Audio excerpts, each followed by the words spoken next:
Au cœur de l'action, Kidal retrouve sa liberté. Quel changement attendre? Nous nous interrogeons encore ce matin puisque nous allons du côté du Mali.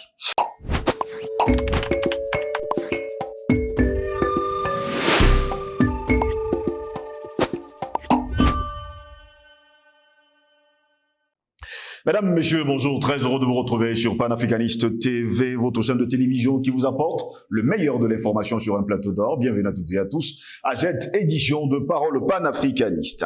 L'armée malienne a pris la ville stratégique de Kidal, bastion des séparatistes et enjeu majeur de souveraineté pour l'État central, ont annoncé mardi le chef, on va le dire, de l'État malien. La prise de Kidal, si elle est confirmée, est un succès symbolique considérable pour les nouvelles autorités du côté du Mali qui ont pris le pouvoir en 2020. Aujourd'hui, nos forces armées de sécurité se sont emparées de Kidal, a déclaré le colonel Assimi Goïta dans un message lu au cours d'un flash spécial à la télévision nationale. Les FAMA, les forces armées maliennes, ont pris position dans la ville de Kidal, a dit de son côté l'état-major sur les réseaux sociaux. L'armée et l'État étaient pour ainsi dire absents depuis des années de cette ville, contrôlée par les groupes armés à dominante Touareg. Nous dit-on, les nouvelles autorités ont signifié la longue date de sa détermination à reprendre justement cette ville stratégique. L'insoumission de Kidal et de sa région où l'armée a subi, on va le dire, pas mal de défaites entre 2012 et 2014 était un motif ancien d'irritation à Bamako, y compris pour les nouvelles autorités qui ont fait d'ailleurs de la restauration de la souveraineté territoriale son cheval de Troie et surtout son cheval de bataille. L'État malien n'avait quasiment pas repris mis pied à Kidal depuis 2014. Les forces maliennes en avaient alors été chassées quand une visite du Premier ministre de l'époque, Moussa Mara, avait donné lieu à des affrontements avec les rebelles Touareg qui avaient causé de lourdes pertes dans les rangs de l'armée. D'ailleurs, il faut préciser que dans cette ville, eh bien, c'est la France qui donnait les ordres, qui faisait justement la loi. Kidal, foyer historique des insurrections indépendantistes et carrefour sur la route de l'Algérie, s'est vidé d'une grande partie en tout cas de ses quelques habitants à mesure que l'armée progressait vers la ville, indiquent d'ailleurs les messages postés sur les réseaux sociaux. Mais désormais, eh bien, la ville de Kidal appartient entièrement et totalement aux autorités maliennes. L'armée a appelé à la population au calme et à la sérénité, ajoutant que les opérations se poursuivaient. Elle a assuré avoir pris des dispositions pour assurer la sécurité des habitants, à qui elle demande d'ailleurs de suivre les instructions, on va le dire, des militaires. Deux officiers ont indiqué sous le couvert de l'anonymat que les rebelles avaient finalement quitté la ville quand les soldats y sont entrés. Et d'ailleurs, beaucoup ont été mis hors d'état de nuire. Il y a quelques-uns, on peut dire un ou deux, qui ont pris la fuite. Un autre officier a indiqué que l'armée contrôlait toute la ville et surtout la piste aérienne et le camp récemment évacué par la mission de l'ONU. Aucun commentaire n'a été obtenu justement pour l'heure pour parler justement de cette rébellion, car jusqu'à preuve du contraire, cette rébellion, nous dit-on, a disparu. Est-ce parce que la France a justement eu honte de ce côté-là? Allez savoir. Eh bien, la collecte et la vérification de l'information actuellement est toujours aussi compliquée. Et on parle justement de l'impossibilité d'accéder sur le terrain, car jusqu'à preuve de contraire, les soldats continuent justement leur travail de terrain pour que cette ville soit entre les mains des autorités maliennes. Nous sommes donc au cœur de l'action, Kidal qui retrouve sa liberté. Quel changement attendre justement de ce côté-là? Eh bien, nous nous interrogeons. Pour répondre à nos questions, nous sommes avec le docteur Jean-Paul Bellec. Il est notre invité ce matin. Docteur Jean-Paul Bellec, bonjour, bienvenue à vous. Bonjour Steve, bonjour à tous nos téléspectateurs de cette émission Parole aux panafricanistes sur Panafricaniste TV. Bonjour à notre équipe technique, donc bonjour spécial à Gires. Je t'écoute Steve. Eh bien, depuis mardi dernier, nous avons une bonne nouvelle qui nous vient du Mali. Kidal, finalement, est entre les mains des autorités maliennes. Une bonne nouvelle. Et bien sûr, c'est une très bonne nouvelle, Steve. Figure-toi que c'est une longue lutte remportée haut la main là par les autorités de transition qui ne sont présentes que depuis moins de on va dire, j'arrondis à 2 ans et demi, mais à peine 2 ans et demi. Je signale le premier coup d'État contre IBK, c'est vrai, c'est en 2020, mais n'oublie pas que 1 an plus tard, il faut faire une rectification. Oui. Parce que moi, Mokhtar Wan et Bandao, des bons traîtres. Bandao, oui. Collaboraient avec Macron. Hein, on a dû les dégager juste à temps. Et c'est depuis lors que Assimi Goïta, en 2021, a pris la tête du Mali. Ça, c'était, je crois, au mois de mai 2021. Alors, donc, ça fait quoi, à peine 1 an et demi, 2 ans et demi. En 2 ans et demi, le territoire est totalement libéré de toute présence terroriste. D'abord, des forces militaires étrangères. Il y en avait de nombreuses. La France et toute l'Europe qu'elle a ramenée. Oui. Hein, et sans compter la MINUSMA qui s'est avérée traître. Et finalement, on découvre maintenant que la France, c'est elle qui a fait venir le Tchad. Alors que, à l'époque, moi, j'aurais pensé que le Tchad est venu parce qu'elle venait au secours d'un pays frère. Voilà. Et finalement, en 2 ans et demi, un gouvernement de transition a eu raison de ces forces impérialistes et leurs affidés et leurs associés, a eu raison de l'ONU à travers la MINUSMA et a eu raison finalement de tous ces terroristes. Parce que c'était un conglomérat terroriste. Il n'y a pas que les irrédentistes, hein, parce qu'il faut même arrêter de dire Touareg. Pourquoi Touareg tout le temps comme une arrestation? Je vais y revenir. Voilà. Bon, ce n'est pas non plus gratuit qu'on dit Touareg. Oui. Il y a ceux qui ont des raisons, mais bon. Il y a toujours quelque chose qui se cache derrière. Bien sûr, mais bon, afin de répéter, c'est comme si on en voulait au Touareg où il y avait... On n'en veut pas du tout Touareg, mais on sait pertinemment ce qui se passe. Il y a quelque chose derrière, on est d'accord, voilà. Alors, donc, le conglomérat terroriste, donc il y a ces irrédentistes-là, il y a ceux qui croyaient au djihadisme, mais qui finalement sont avérés être ils sont laissés embarquer par les terroristes, dont eux-mêmes sont devenus terroristes de toute façon de fait. Et puis le terrorisme, alors maintenant, il est international. Hein. Tu sais qu'il y en a même qui venaient, il y a ceux qu'on a extraits de Syrie, il y a bon, Al-Qaïda, l'État islamique, et donc du coup, les gens venaient même de l'Afghanistan, de l'Ouzbékistan, bref, des pays avec ce temps que peut-être tu ne penses pas un jour mettre les pieds, quoi. Oui. Voilà. Mais qui sont quand même, eux, ils ont fait le déplacement pour le Mali. Pourquoi faire? Pas pour faire le tourisme, pour faire le coup de feu et massacrer la population par le terrorisme. Et ce terrorisme, finalement, est contrôlé, nous le savons. Ça, c'est l'avantage, à quelque chose, disait mon fait papa, le malheur est bon. Le malheur ici, c'est que c'est grâce au Mali, grâce à ce conflit au Mali, donc le Mali et dans l'Afrique et dans tous les panafricanistes, on a fini par triompher parce que cette victoire, nous l'avons tous souhaité. On a chacun participé à son niveau. Bon, bien sûr, pas sur le terrain avec des armes à la main, hein, ne serait-ce que par le soutien moral, en prodiguant des avis, ok, qui ont été bien entendus, je te le dis. Tu sais, moi je suis mathématique un peu, donc je sais que ça a été bien entendu, ouais, ça a été utile. C'était pas des discours juste prononcés en l'air. Ça a bien servi. D'ailleurs, on a déjà eu des retours où on nous a appris que les autorités appréciaient ce que nous faisons. Voilà. Et sans compter la population qui le signifie aussi. Mais au-delà de ça, ce que nous avons appris, et ça c'est important, c'est que l'Occident opère toujours, lorsqu'il a des destins funestes de colonialisme et d'impérialisme, d'occupation d'un terrain, voilà, opère toujours par le terrorisme. Donc les forces terroristes sont des créatures de l'Occident. Ça, c'est chose qu'on a appris. Parce qu'au départ, on te dit, il y a la propagande de la France, pays des droits de l'homme. Prenons la France, hein, il n'y a pas que les États-Unis, hein. Bon, l'OTAN même. La France, pays des droits de l'homme. Donc, évidemment, ils viennent lutter contre le terrorisme, dont eux-mêmes en sont victimes. Je signale que depuis 2015, il n'y a plus d'attentats terroristes en France. Je vais même te dire que les attentats des années 80, 90 même, s'expliquent très bien. Parce qu'ils étaient souvent menés par des commandos montés par l'Iran. Parce qu'il y avait un conflit entre l'Iran et la France à propos du nucléaire. L'Iran avait donné de l'argent à la France pour des centrales nucléaires. La France a gardé de l'argent et n'a rien livré. Bon, on a vu. On aurait pu penser que les Iraniens mentent. Ok? Sauf que la France l'a répété avec le Mali. Le Mali, à l'époque de Ibeka même, a payé pour des armes et des hélicoptères à la France. Jusqu'à présent, n'ont toujours pas été livrés. Pas que le Mali, ça il faut également le préciser. Et pas que le Mali, n'est-ce pas? Donc ça justifie le fait que quand on quitte ou quand on lève, tu as l'habitude de couper, de jeter, c'est-à-dire que c'est une habitude française. Ils prennent ton argent, mais ils ne remboursent pas. Donc l'Iran n'avait pas tort, puisque c'est la France qui répète cette expérience parjure. Le parjure, là, c'est tout du côté de la France. Voilà. Et donc, je veux dire que le terrorisme même, on sait que en 2015, lors des attentats au niveau du Bataclan, bon, ils avaient commencé par le Stade de France, ils ont fait les rues dans le 11e arrondissement de Paris, et dans le même arrondissement de Paris, il y avait dans le Bataclan, et on sait qu'il y avait les militaires en particulier certains étaient en faction, en bas du Bataclan.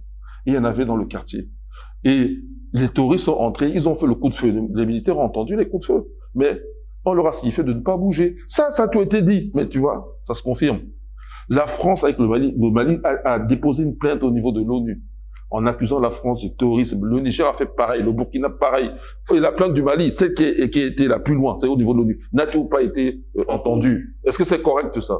Alors, si la France est si innocente, le Mali aura tort, on verra bien. Non, tu vois que tout converge dans le même sens. Ce sont des États terroristes. Regarde actuellement le conflit au niveau de Gaza. Regarde. Le bombardement israélien. Ça c'est le terrorisme, hein. Tu prends à la lettre, et même eux, ça vise même le génocide.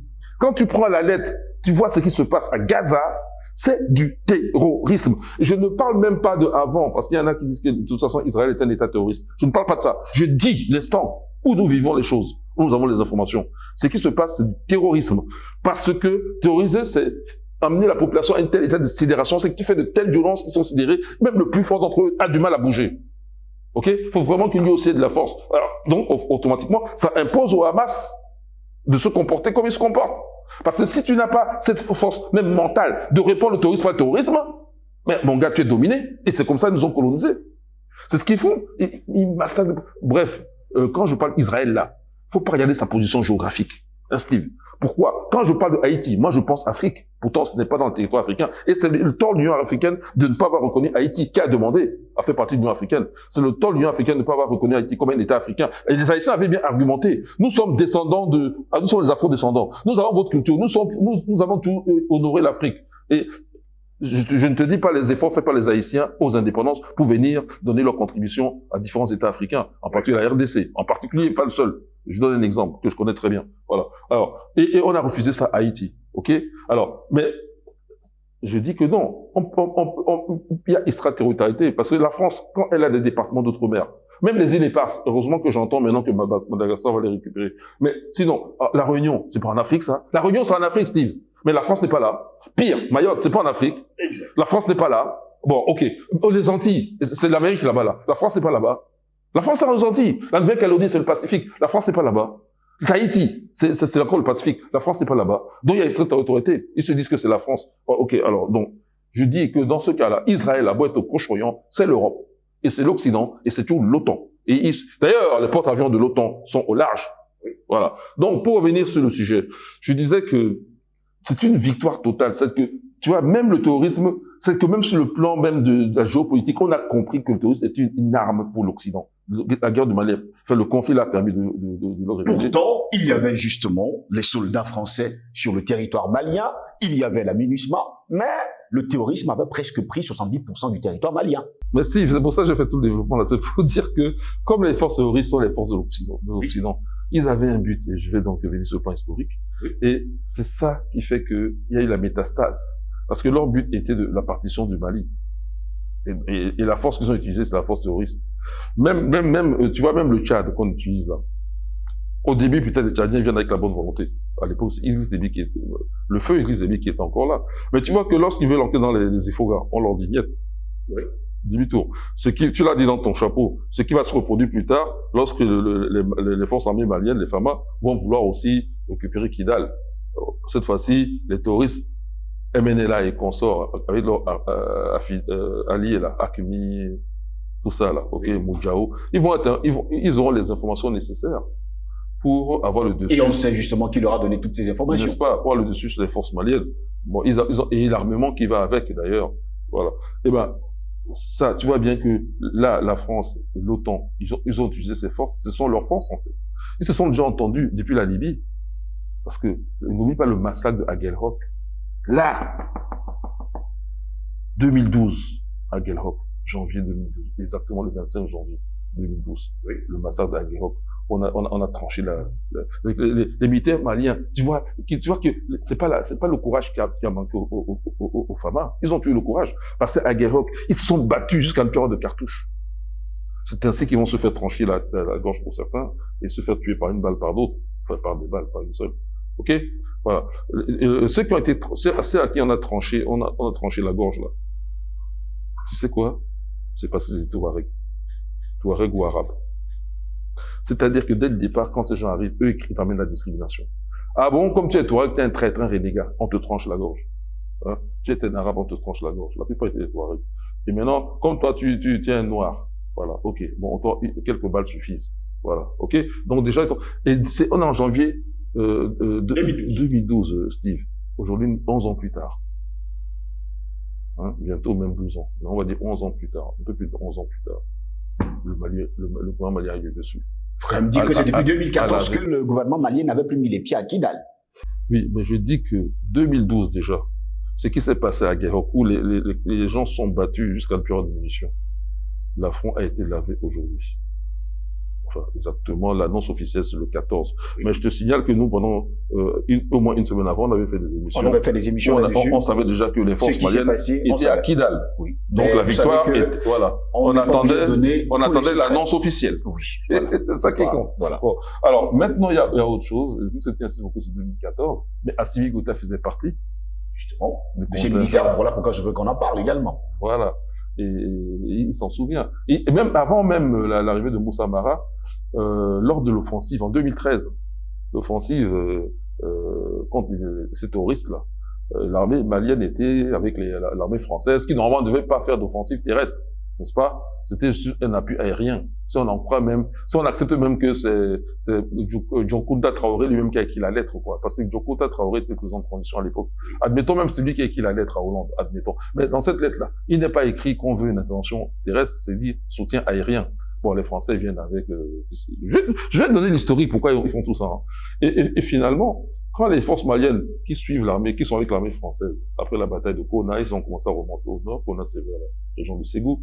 Et voilà. Et la France dit à l'armée malienne, stop, vous arrêtez là. Mais qui est au Mali et est malien? C'est pas l'armée malienne. Mais comment l'armée française, à travers ses officiers, ses donneurs d'ordre, peut donner l'ordre aux forces? En fait, c'est sous menace, hein. C'est-à-dire que si vous bougez de plus, nous, on vous règle vos comptes, puisque ça peut être que le cas, parce qu'ils connaissent les positions de l'armée, ils connaissent tout de l'armée malienne, ils connaissent même l'état de leur armement, ils connaissent tout, ok? Donc, l'armée malienne n'a pas le choix, d'autant plus que l'ordre est venu, et Assimi Goïta était encore là. C'est sa première fois même qu'ils vivent ces événements de façon humiliante comme ça, là. Il est là, et ça l'a marqué. Et parce qu'un ordre est venu de Bamako, eux, ils voulaient même insister, malgré tout. Mais l'ordre est venu de Bamako pour leur dire, c'est ça où on vous dégrade. Et ils ont été obligés de se soumettre. Voilà. Alors maintenant, le comment du pourquoi, Steve. Oui. C'est l'OCRS. Je sais qu'il y a plusieurs émissions qui ont été faites ici sur l'OCRS. Pour donner quelques noms, je sais que A3 en a parlé aussi, Yamin Timba en a parlé, Dakani en a parlé. L'OCRS, vous avez fait des émissions là-dessus. Exactement. Même à l'époque. À l'époque, on en a fait également, voilà. Mais lorsque nous allons aller dans les chaumières, nous y reviendrons profondément encore sur cette question de l'OCRS pour que les uns et les autres comprennent justement ce qui se passe actuellement dans le Sahel. L'organisation commune des États du Sahel. Sahéliennes, oui, créée par la France en 1957. Avec l'appui de Houphouët-Boigny. Voilà, en 1957. Oui. Et soi-disant que ça s'est maintenu jusqu'en 1963. Mais il y a un problème, Steve. Le Mali est indépendant en 1960. Comment ça se fait qu'il y a encore le CRS en 1963? L'Algérie est indépendante en 1962. Comment ça se fait qu'on parle encore de CRS en 1963? Le Niger est indépendant en 1960. Comment on parle encore de CRS en 1963? Hein, Steve? Explique-moi. Hein? Mais moi, je vais te dire. Parce que les dates, là, il y a beaucoup de coïncidences dans les dates. Tu sais ce qui se passe en 1963? Allez-y, vous allez me le dire. C'est la première rébellion touareg au Mali. Oui. C'est-à-dire que dès que Modibo Keïta dit niet, l'Algérie indépendante dit niet. C'est-à-dire que l'OCRS n'en veut pas. Rébellion Touareg. C'est contre le Mali. Et pourquoi contre le Mali et pas l'Algérie? Parce que l'Algérie était plus faible que le Mali. Elle venait à peine d'être indépendante. C'est parce que le Mali a servi de territoire de base et a fourni l'armement nécessaire et même a fait beaucoup d'autres choses même au niveau des Nations Unies pour supporter la lutte des Algériens, du FLN. Le Mali et y est pour beaucoup, déjà l'Afrique, mais le Mali y est pour beaucoup dans la victoire des FLN. C'est parce que Modibo Keïta avait conscience, ce sont des vrais panafricanistes. Ils avaient conscience des enjeux. Ils ont soutenu le FLN. En parenthèse, même le Cameroun a soutenu le FLN. Exactement. Parce que lorsque les armes ne pouvaient pas être opérantes au Cameroun, on les renvoyait aux Algériens. Je te signale ça au passage. Je suis pas sûr qu'ils donnaient un centime. C'est juste entre panafricains, ok, dans cet esprit bien compris. On est d'accord? On l'a fait. D'ailleurs, après, il y a des Camerounais qui ont même travaillé au niveau du gouvernement algérien. Hein. Moi, je peux donner quelques noms. Hein. Je sais que tel Camerounais a travaillé dans... Le gouvernement algérien. Oui, voilà. Bon, alors, si tu insistes, ou c'est pas la peine. Vous savez, si vous avez commencé à parler, les téléspectateurs attendent. Ok, bon. Bayemi, ça dit quelque chose. Bon, il a travaillé. Le gouvernement algérien. Ok. Comme ça, il faisait des statistiques. Ok, d'accord. Bon, je ne parle même pas d'autres, mais ça suffira. Un nom, ça peut suffire, non? Lui, il est décédé. Personne ne vient d'en porter plainte. Bon. Ok. Alors, donc, l'OCRS étant maintenant inopérant, enfin, je veux dire, au niveau des États nouvellement indépendants, on rejette ça totalement. La France motive donc. Et il y a une dette qui a été écrite. Une dette a été écrite par, soi-disant, des chefs Touaregs, à partir du calife de Tombouctou, et quelques chefs, un ou deux chefs arabes, là, pareil, du sud de Tombouctou. Ils écrivent une lettre à la France. Ils disent que eux, ils sont français. Eux, ils veulent rester français. Donc, ils ne veulent pas être soumis à des Noirs. C'est écrit, Steve. Ok? Toujours la même année, 1963. Et paf, la rébellion commence. Ok? Il y a eu 5 rébellions Touaregs. La dernière en date, c'est celle que le Mali vient de mettre fin, là. C'est 2012. Pendant tout ce temps-là, Steve, à part la répression, la première rébellion, c'est 1963-1964, et elle a été réprimée durement par Modibo Keïta. Tu sais, j'ai des frères Touaregs. Moi, j'ai des frères Touaregs, même des Ifoga, hein. J'ai des frères Touaregs. Je te dis la vérité, Steve. Quand on dit frère, c'est comme toi, tu es un frère à moi. Mais eux, je connais même celles que je vais chez eux. Je connais leurs enfants. Oui. On a une relation de proximité. Parce que moi, j'allais plusieurs fois au Mali. J'allais continuellement au Mali 2004 en 2012. Justement, c'est des événements qui ont fait que j'ai enlevé mes pieds là-bas. Mais je vais y retourner. En victoire! Puisqu'on vient de gagner, là. Je vais retourner là-bas victorieux. En partageant ces victoires avec tous les frères maliens. Hein? Et tu sais, quand il me disait ça, il disait que vraiment, ça a été dur au niveau de leur famille, tout et tout. Modibo, on l'a soutenu, mais là, elle a été dure. Mais je te dis une chose, quand tu fais la politique, Steve, il y a des moments, il faut être dur. Tu vois, ça veut dire qu'il n'a pas été assez dur. D'ailleurs, c'est lui qui a fini en résidence surveillée, on l'a empoisonné, Modibo Keïta. On lui a fait le coup d'État, là. C'est le coup d'État du général Traoré, la Moussa Traoré. Et finalement, ils en avaient marre, ils ont fini par empoisonner Modibo Keïta. Il est mort comme ça. Bon, moi, je trouve même qu'il n'a pas été assez dur parce que si, parfois, il vaut mieux être dur et mettre fin directement à une cause irrédentiste, parce que non, on parle de panafricanisme, non, on parle pas de diviser l'Afrique. OK? Plutôt que être moyennement dur, et ça se répète 5 fois. On est d'accord? Combien de morts? Combien de souffrances? Mais autant faire une souffrance une fois pour de bon, Steve. C'est-à-dire que nous, là où on en est là, si on doit faire une guerre, faisons une guerre une fois pour de bon. Si la facture, c'est 1 million de morts, payons 1 million de morts, et c'est fini, on n'en parle plus. Mais si tu fais tirer à la longue sur 10 ans, regarde la RDC, ça fait plus de 10 millions de morts. Alors, c'est mathématique, calcule toi-même. Vaut mieux sacrifier 1 million que 10 millions à long terme. Sur le terme, non, c'est du maths, c'est des maths. Et tu gagnes du temps. Pendant ces 10 ans-là, on aurait, d'abord, il y aurait plus de morts. Deuxièmement, ceux qui sont vivants auraient eu un meilleur niveau de vie. Parce qu'on aurait développé le pays. Ou faux? Au lieu d'être tout là, affecter l'argent dans la sécurité, les guerres à n'en pas finir. Attends. Un peu d'intelligence, un peu de mathématiques, ça aide, Steve. On est des humains. Alors, donc, ils ont fait ça. Et finalement, malgré toutes ces rébellions, bon, je vais pas donner les dates, hein, je dis qu'il y en a eu 5, 1963, 64, et finalement la 2012, eh ben, la France vient. Avec toutes ces forces-là, tu as dit toi-même, au lieu de circonscrire, au moins, à défaut de réduire, au moins circonscrire cette rébellion et ces terroristes, non, ils étendent. N'est-ce pas, on parlait des Touaregs, au départ, tu te souviens, avec l'OCRS là, ok? Voilà, manipulé par la France. Voilà. La même manipulation, on peut dire la même chose pour le Tchad, hein, l'affaire Claustre. Oui. On peut en dire autant. La France n'a pas cessé de faire des manipulations. Les Africains ne comprenaient pas bien. Maintenant, on a compris. C'est pour ça que leur manipulation ne marche plus. Et c'est pour ça qu'on les rejette aussi. On ne rejette pas les autorités françaises. On les vomit, quoi. Alors, donc, je disais que, n'est-ce pas, au dépend pas des Touaregs. Sauf que la présence française a fait en sorte que, aux Touaregs, il faut maintenant rajouter des Peuls. D'ailleurs, même lorsqu'on parlait de Touareg, par exemple, je prends un mouvement comme le MNLA, eh ben, le MNLA, c'est pas si Touareg qu'on le dit, hein. Hein?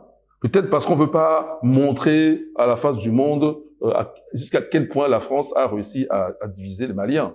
En tout cas, à manipuler plutôt, pas à diviser, à manipuler les Maliens. Mais ça revient à diviser à la fin. Voilà. Et dans le MNLA, Mouvement National dit de libération de l'Azawad, parce que Azawad, oublie. Azawad, historiquement, culturellement, j'ai encore écouté notre jeune frère Issa Diawara hier, il a bien rappelé. Tout ça là, c'est du pipeau, ça n'existe pas. Azawad, c'est des pâturages, c'est une zone de pâturage qui se trouve entre Tombouctou et et la région de Boureb. Mais c'est tout. On envoie les bœufs pour paître là. Cette région-là, précisément là, on appelle ça Azawad. Point. Et c'est une histoire. C'est un pays. C'est quoi? Bon, bref. Toujours est-il que ils vont maintenant faire en sorte que non, je disais donc à l'époque déjà dans le MNLA, il y avait, c'est vrai, Mohamed Al-Sherif, président de MNLA. Oui, mais celui qui était vice-président, il s'appelle Jerry Maïga. Il est décédé maintenant. Mais c'est un Songhai, Steve. Lui n'est pas Touareg. Et maintenant, finalement, il y a eu métastase au point que le tourisme entre dans le Massina. Le Massina, c'est le centre du Mali. Ok? C'est la zone, il y a la Djenné, la ville de Djenné, tu connais, là, il y a la mosquée de Djenné, là. La belle mosquée que tu vois dans les cartes postales de Djenné, que j'ai visité au moins 2 fois. Très belle mosquée, Steve. Après, tu en as une autre à Tombouctou, mais là, Djenné, là. Voilà.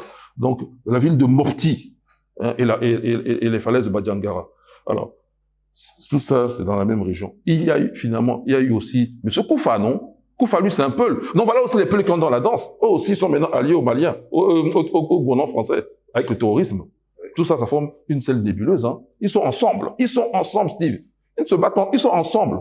OK?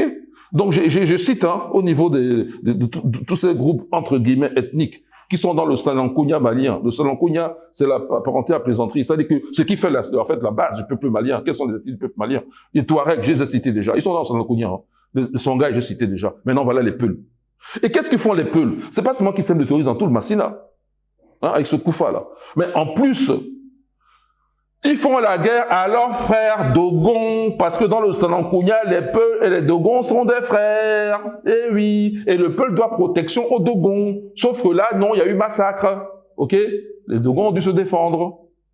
Hein, Steve? Voilà la France. Tout ça pendant la présence de la France. Pendant la présence de la France. Et la France a divisé les Maliens, si bien qu'au jour où je te parle là, il y a des Maliens qui sont maintenant en France, qui sont pas contents de la victoire de Kidal. Ils commencent à parler de façon de mauvaise augure. Je pense à quelqu'un comme Mariko. Mariko. Oui. Qui était quand même partisan de la chute de Igbeka. À ce moment-là, il était actif. Mais peut-être qu'il voit, et n'oublie pas non plus que le religieux, là, Diko, lui aussi était d'accord pour qu'on fasse, Mahmoud Diko était d'accord pour qu'on fasse tomber Ibeka. Mais une fois qu'Ibeka a tombé, c'est autre chose. Parce que eux sont alliés de la France, alliés de l'Occident, alliés du terrorisme, en fait. Sauf que eux, ils ne portent pas les armes. OK? Mais tu comprends le scénario? Exact. Voilà. Eh ben, ça répond à ta question. C'est-à-dire que le but de la France n'a jamais été de mettre fin au terrorisme. Puisque c'est eux qui sont à l'origine. Ce sont eux les terroristes. Ils sont à l'origine. Et il faut également que nous soulignions un détail, Dr Jean-Paul Bellec, sur le plan militaire. Il faut quand même dire que c'est la force de frappe aérienne, drone, avion de chasse qui a fait la différence, cette fois-ci, avec le concours des Russes. Tu peux m'enlever le concours des Russes. On peut m'enlever le concours des Russes. Tu peux l'enlever. Je parle parce que au moins, eux, ils ont fourni des armes. Non, on va l'enlever d'abord, on va le mettre à la fin. D'accord. Tu sais que moi j'aime bien les Russes, oui. Mais il faut l'enlever pour l'instant. Allons-y. Parce que même quand on parle de Wagner, non, on va pas enlever le mérite aux FAMA. Aujourd'hui, c'est les FAMA. Les Russes même, ils sont tellement humains qu'eux-mêmes vont rien dire, ils vont s'effacer. Ok? Bon, on va enlever les Russes. Oui. C'est pas les gens, ils font pas comme les Français. Les forces tchadiennes tuent. Il y avait un chef terroriste là, du nom de Abou Zeid. Abou Zeid, tu te souviens? Oui. Il était tout blanc là, presque comme une craie. Un Algérien mais blanc comme une craie. Oh, ça existe, hein, la preuve. Abou Zeid.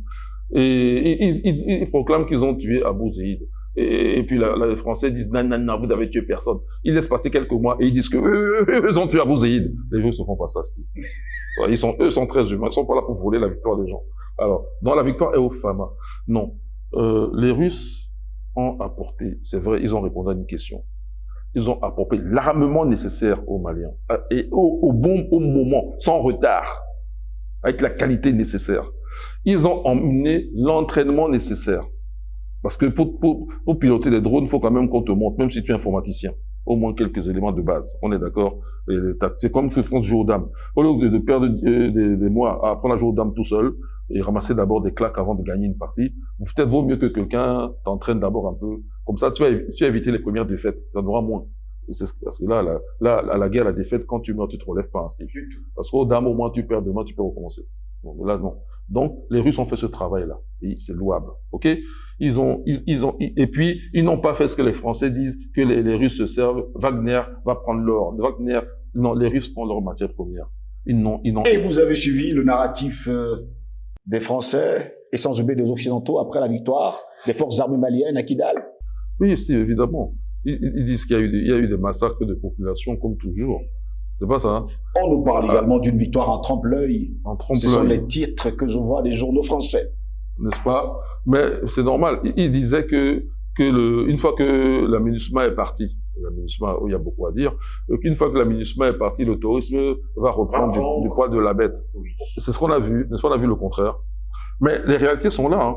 Nous, on n'est pas, eux, ils nient les réalités. Même quand c'est devant leurs yeux, là, ils nient les réalités. Mais tant pis pour eux, c'est eux qui vont subir la réalité une fois qu'elle est là. Si elle doit même jouer contre toi, elle va jouer à plein contre toi, toi, tu peux toujours la nier. Le tigre est là, tu dis que le tigre n'est pas là. Et s'il veut te mordre, il te mord, hein. Pour terminer justement pour cette édition de Parole panafricaine pour le temps nous est imparti, quelle perspective pour cette prise de Kidal? Bon, d'abord, la prise de Kidal signifie la fin d'un mouvement, c'est même pas irrédentiste, une manipulation menée par la France depuis l'OCRS. Exactement depuis 1963. Ils ont vu que ça ne pouvait pas marcher comme ils l'entendaient. Ils ont trouvé d'autres moyens. On a vu aujourd'hui qu'ils ont largement utilisé le terrorisme. C'est vrai que le temps est limité. Il y a deux choses que j'aurais voulu dire, donc je vais le profiter pour le dire maintenant, c'est que tout ce temps-là, jusqu'à ce gouvernement de transition qui lui a bien compris les choses, ne serait-ce que par l'expérience, pendant tout ce temps-là, les gouvernements maliens, et puis à part Modibo Keïta, qui a fait une répression parce qu'il savait de quoi il s'agissait. Mais entre Modibo Keïta et le gouvernement de transition aujourd'hui, en fait, les deux panafricains, là, les autres là au milieu, là, et les trois autres rébellions au milieu, là, y compris même cette dernière, eh ben, à chaque fois, les touristes étaient récompensés. C'est comme ça les motivait à recommencer. Puisque on leur donnait de l'argent, on les intégrait dans le gouvernement, on leur donnait des postes générales qu'ils ne méritent même pas. Et en fait, ça les a aidés à recommencer.